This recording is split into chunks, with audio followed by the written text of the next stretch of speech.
साहिवाल की हदूद में पुलिस मुकाबला, एक मंशियात फरोश जख्मी हालत में गिरफ्तार। सरगोदा में मुखबर की इत्तला पर पुलिस ने मंशियात फरोशों की गिरफ्तारी के लिए रेड किया। मुलजमान ने पुलिस पार्टी को देखते ही सीधी फायरिंग शुरू कर दी और फायरिंग करते हुए फसलों में छुप गए।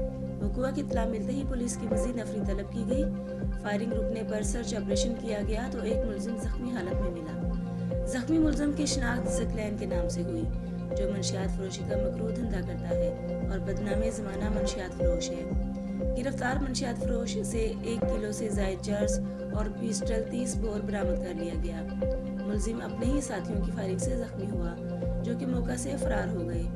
थाना साहिवाल पुलिस ने मुकदमा दर्ज करके तफ्तीश शुरू कर दी। फरार मुलजिम की गिरफ्तारी के लिए टीमें तश्कील दे दी गई हैं।